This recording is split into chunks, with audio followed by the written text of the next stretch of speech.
लाडक्या बहिणींना नमस्कार.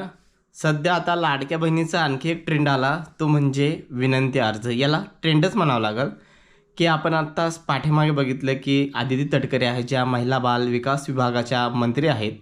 त्यांनी एक ट्विट केलं, की लाडक्या बहिणींची जी के-वाय-सी आहे किंवा स्थानिक पातळीवर यांची आता व्हेरिफिकेशन होणार आहे. म्हणजे जे अंगणवाडी का सेविका किंवा आशाताई म्हणतो, त्या आता व्हेरिफिकेशन करणार आहे, असं एक त्यांनी स्टेटमेंट टाकलं.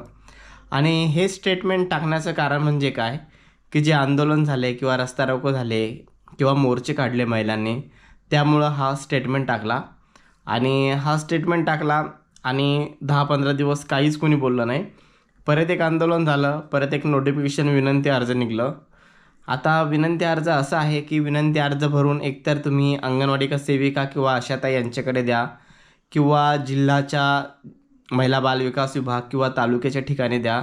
असं एक त्यांनी काढलं, सगळ्यांनी कोणी काढलं माहीत नाही नेमकं. पण आता ज्या लाडक्या बहिणी आहे, अंगणवाडी का सेविका किंवा आशाताई यांच्याकडे जात आहेत, त्या तर ॲक्सेप्ट करणार नाही. कारण की त्यांची काही चुकी नाही, कारण की त्यांना असे निर्देश आलेलेच नाही किंवा जिल्हाधिकारी किंवा महिला बाल विकास विभागाकडून त्यांना निर्देश आले नाही, की तुम्ही अपात्र ज्या लाडक्या बहिणी आहेत किंवा त्यांचा फॉर्म घ्या, सबमिट म्हणजे ॲक्सेप्ट करा, असं काही त्यांना आलेलं नाही. त्यामुळे ज्या आशाताई आहेत किंवा अंगणवाडी का सेविका यांची काहीही चूक नाही, त्यांच्यावर तुम्ही दोष करू नका. कारण की त्यांना कोणतेही आदेश आले नाही. आणि यापेक्षा वर तुम्हाला ॲडव्हान्स एक सांगतो. सध्या आजचीच न्यूज आहे, जळगाव आणि वाशिम महिला अर्ज सादर करण्यासाठी कुठे गेल्या होत्या, डायरेक्ट जिल्ह्याच्या ठिकाणी महिला बाल विकास विभागाला. तर मुख्य गोष्ट म्हणजे त्यांनीही अर्ज स्वीकृत केले नाही. जर जिल्हा लेवलला अर्ज स्वीकारत नाही, तर खालच्या लेवलला आपण स्थानिक लेवलला कसं शक्य आहे, कारण की त्यांना आत्तापर्यंत निर्देश आलेले नाही. हे फक्त एक तुम्हाला चॉकलेट दिलं आहे, की विनंती अर्ज घ्या, सबमिट करा, भरा. जळगावला देखील खूप साऱ्या कलेक्टर ऑफिसला महिला गेल्या होत्या आज आणि वाशिमला देखील गेल्या होत्या. तर तिथं सांगण्यात आलं, की तुम्ही ज्या तुमच्या स्थानिक लेवलला महिला बालविका म्हणजे अंगणवाडी का सेविका किंवा आशाताई आहेत त्यांच्याकडे द्या. आणि आशाताई सांगतात, की आम्हाला कोणतेही निर्देश आले नाही. तर यामागची जी धावपळ किंवा पिटाई होती ती म्हणजे लाडक्या बहिणींची. आणि एक तुम्हाला याच्यावरून समजलं असेल, फक्त तुम्हाला जी आता सध्या विनंती अर्ज दिला आहे, तर हे लाडक्या बहिणींचं तोंड गप्प करण्यासारखं दिलं आहे. कारण की आपण बघतो, की खूप ठिकाणी सध्या उठाव म्हणजे ते मोर्चे सुरू झाले होते, रास्तारोके सुरू झाले होते. आणि एकाचं बघून दोघं म्हणजे 4-5 ठिकाणी सुरू झाले. आणि सरकारला वाटलं, की ही ठिणगे पिटणार आणि सर्व राज्यात होणार. त्यामुळे त्यांनी एक जाणून-बुजून फक्त ट्विट केलं, घोषणा केलं, की आता व्हेरिफिकेशन तुमचं स्थानिक पातळीवर होणार. नंतर पुन्हा थोडे मोर्चे झाले, आता पुन्हा त्यांनी विनंती अर्ज काढला.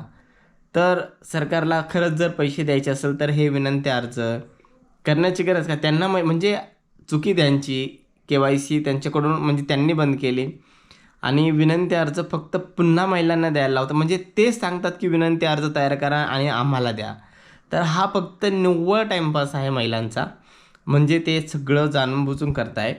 मी तुम्हाला पहिल्यापासून सांगतोय, जेव्हापासून मी व्हिडिओ बनवतो लाडक्या बहिणीची, तेव्हापासून आपल्या व्हिडिओमध्ये एकच शब्द असतो, जर तुम्हाला पुन्हा के-वाय-सी सुरू करायची असेल, तर लाडक्या बहिणींना एकत्र यावंच लागेल, त्याशिवाय शक्य नाही. ही यांनी ट्विट का केलं? लाडक्या बहिणी एकत्र आला, मोर्चा काढला, म्हणजे त्यांनी रस्ता रोको केला. यामुळं यांना वाटलं, की पुन्हा एकदम पेट घेईल, म्हणून त्यांनी एक एक म्हणजे सूचना तर काढली कमीत कमी. तर त्यासाठी सांगतो मी, आज जळगाव, वाशिममध्ये लाडकी बहिणी फॉर्म घेऊन गेल्या, तरी देखील त्यांचा फॉर्म ॲक्सेप्ट केला नाही. आणि खूप साऱ्या महिलांचे कदाचित वाद होत असेल गावामधील अंगणवाडी का सेविका किंवा आशाताईचे. त्यांची कुठलीही चुकी नाही, कारण की त्या महिलांना देखील निर्देश आले नाही तुम्ही ॲक्सेप्ट करा म्हणून. फक्त एक सध्या चॉकलेट दिलं होतं, की महिलांना शांत करण्यासाठी. जोपर्यंत महिला मंडळ तुम्ही एकत्र येत नाही, तोपर्यंत पुन्हा के-वाय-सी सुरू होणार नाही. तुम्हाला एकत्र यावंच लागेल. आपण बघतो आता प्रत्येक म्हणजे आपण मागचे जे व्हिडिओ टाकले, तर प्रत्येक व्हिडिओमध्ये एकच आपल्याला प्रश्न आहे, की दादा आम्ही अंगणवाडी का सेविका किंवा आशाताई आहे यांच्याकडे फॉर्म घेऊन गेलो, पण ते ॲक्सेप्ट करत नाही. करतील कसं? त्यांना निर्देश आले नाही. ते काय खूप मोठ्या लेवलवरती नाही. तेव्हा त्यांना वरतून निर्देश येतील, तुम्ही घ्या, किंवा त्यांना एखादं पत्र येईल, तेव्हा ते घेतील आणि ते तुमच्याकडून घेतील. जर तुमच्याकडून घेतलं आणि ठेवून करणार काय ते?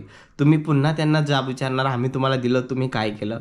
जोपर्यंत त्यांना वरून निर्देश येत नाही तोपर्यंत ते घेणार नाही. आणि ही जी विनंती अर्ज आहे ना, हे पूर्ण चुकीचं आहे. जी सध्या KYC ऑनलाईन होती ना, तीच सरकारने पुन्हा ठेवायला पाहिजे. हा सरकार मुद्दाम जाणून बुजून टाईमपास करतो. जर सरकारला पैसे द्यायचे असतील, सगळ्या गोष्टी आत्तापर्यंत डिजिटल इंडियाकडे चालल्या, ऑनलाईन, आणि हे ऑफलाईन काय घेता मग? आतापर्यंत सगळं ज्या होते म्हणजे जेवढे काय प्रोसेस होती सगळी ऑफलाईनकडून ऑनलाईन सुरू होते. आज प्रत्येक गोष्ट ऑनलाईन सुरू झाली. मग ही लाडकी बहीण ऑनलाईन सोडून ऑफलाईनकडे का वळत आहे? तर याच्यामागे एकच लॉजिक आहे की महिलांना फक्त असं टांगून ठेवायचं. एक अर्ज आला का दुसरं द्या, व्हेरिफिकेशन चालू आहे, असं चालू आहे, तसं चालू आहे, ह्या गोष्टी चालूच राहणार आहे. तर महिलांना मी नेहमी सांगतो, महिलांना तुम्ही एकत्र या. फक्त असं सांगू नका की जाऊ द्या, ते करताय ना करतील, आपण एकटं म्हणून नाही. आपण जर एकटं नसलं तर काय होईल? काहीच होणार नाही. त्यासाठी तुम्ही डिसिजन घ्या. ज्या महिलांचे पैसे आले नाही गावामधील त्यांचा संपर्क घ्या, तालुक्याशी संपर्क करा, महिला एकत्र या, जिल्हा कार्यालयाला जा. जोपर्यंत तुम्ही जिल्हा कार्यालयाला किंवा तुमच्या स्थानिक लेवलला जाणार नाही तोपर्यंत पुन्हा KYC सुरू होणं शक्य नाही. आणि जोपर्यंत ऑनलाईन KYC करत नाही ना तोपर्यंत पैसे मिळणार नाही. ऑफलाईन KYC केले तर खूप साऱ्या महिला गाळल्या जाणार आहे. कारण की त्यांनी निर्देश असे लावले, TC द्या. TC द्यायचं कुठून? ज्या महिला सुशिक्षित नाहीत त्यांनी TC द्यायचा कुठून? आणि त्यांनी राशन कार्ड कंपल्सरी मागितलं. ज्या महिलांचे नवीन लग्न झाले आहे, 2-2, 3-3 किंवा मग वर्ष झाले आहे आणि आता सध्या राशन कार्डचं नाव काढायला आणि नाव टाकायला 2-3 वर्ष लागतात. एवढी स्लो प्रोसेस आहे सध्या. तर यांनी द्यायचे कुठून? आतापर्यंत जी प्रोसेस चालू होती, पुन्हा तुम्ही KYC करा. जर तुम्हाला फ्रॉड लोक काढायचे असेल तर तुमच्याकडे आधार कार्ड आहे, पॅन कार्ड आहे. एका क्लिकवर तुम्हाला लगेच कळतं की हा नोकरदार आहे किंवा नाही, याचा टॅक्स कटतो किंवा नाही. सरकारला हे सगळ्या गोष्टी आपल्या डिटेल आहे. जेवढी डिटेल आपल्या स्वतःकडे नाही तेवढी डिटेल आपली सरकारकडे आहे. त्यांना एका क्लिकवर सगळं समजतं. आज सिम आहे, आधार कार्ड देतो आपण, पॅन कार्ड आहे. या पॅन कार्डवर आणि आधार कार्डवर अशी कित्येक गोष्टी आपण नकळत त्यांच्याशी कनेक्ट आहे. या सगळ्या गोष्टी त्यांना समजतात. तरी देखील हे जाणून बुजून काय करतात? महिलांना, लाडक्या बहिणींना परेशान करतात. आणि याचं कारण हेच शेवटी एकच कारण आहे की हळूहळू योजना बंद करणे. पण लाडक्या बहिणी तुम्ही जर एकत्र आणले ना तर हे कधीही योजना बंद होऊ शकत नाही. तुम्हाला फक्त एकीचं बळ पाहिजे. त्यासाठी आज वाशिमसारख्या ठिकाणच्या ज्या महिला आहे, आदिवासी महिला, ह्या म्हणजे आंदोलन करतात, उपोषण करतात.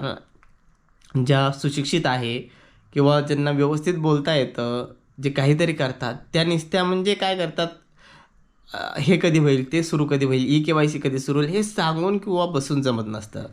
तुम्ही 4 महिला गोळा करा, 4च्या 8 होतील, 8चे 16 होतील, 16चे 32, मल्टिपल ॲटोमॅटिक होईल. फक्त तयारी एक जणाची ठेवा तुम्ही. म्हणून सांगतो तुम्हाला, तुम्ही नेहमी एकत्र या. जोपर्यंत तुम्ही एकत्र येत नाही ना तोपर्यंत हा सरकार ₹1 देखील देणार नाही. तर महिलांनो, तुम्हाला अजून एक विनंती आहे, तुम्ही जर आपल्या चॅनलवरती नवीन असाल तर व्हिडिओला सबस्क्राईब करून ठेवा. जेव्हा एखादी अपडेट येईल तर तुम्हाला नक्की कळवेल. धन्यवाद.